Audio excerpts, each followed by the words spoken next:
Alcina Dimitrescu, better known as Lady Dimitrescu, somebody whose story we think we know, but, as I'll show you throughout this video, she was just a woman dying from a blood disease that was given a way out, something I think we can all understand. As we make our way through her castle, we take away everything that Lady Dimitrescu holds dear, her 3 daughters, What have you done to my daughter? Bella, It was cold-blooded, Daniela, Cassandra? Cassandra? No! How much blood and sweat do you think it took to raise those daughters?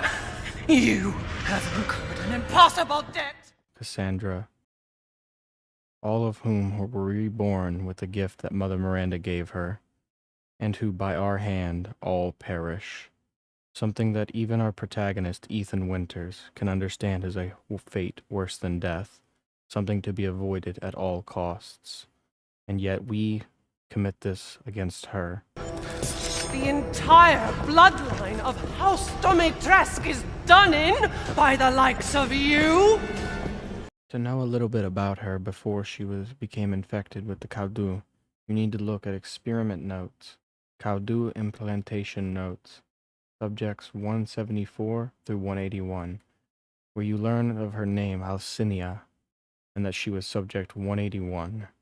Characteristics 44, female, noble descent, not from the village, hereditary blood disease.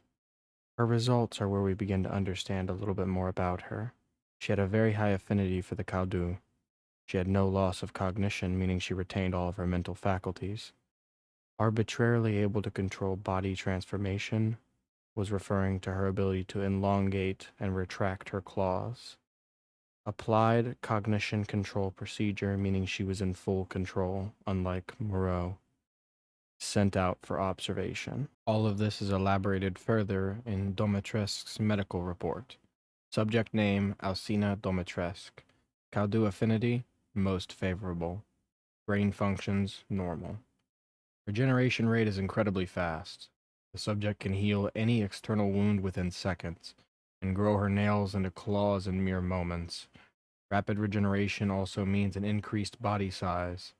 Note, due to a hereditary blood disease, the subject must ingest human flesh and blood on a regular basis to maintain regeneration properties.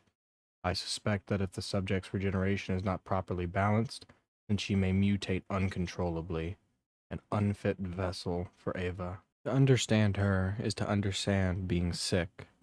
If you were sick, dying, or just withering away with a terminal illness, what would you do to be better again? Would you pledge your life to some insane cause? Would you give an almost godlike being power over you?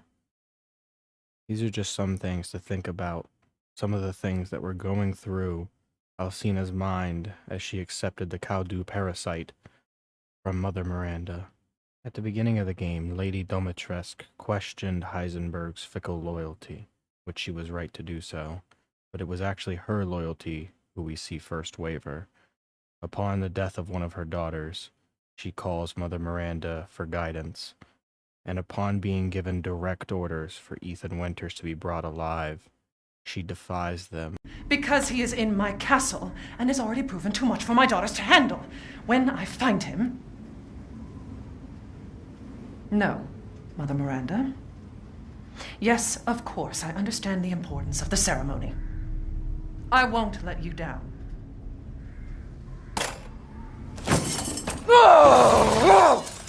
To hell with the ceremony!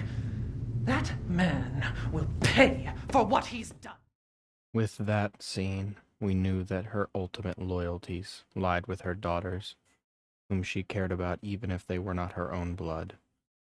We could discuss at length what somebody who's sick, destined to die, would do for a second chance. But even after that, the atrocities she committed just to survive, as I theorized, not only would her regenerative abilities have been gone if she stopped consuming flesh and blood, but that she may just wither away her blood disease following her even into her transformed state. Once you encounter her, as you snuck away from Heisenberg and made it into Castle Dimitrescu, what would you do to protect those that you love, those that you've put so much hard work into raising, into being your own daughters, maybe not even by blood, but still? Would you kill? Would you become a monster? That's for you to decide.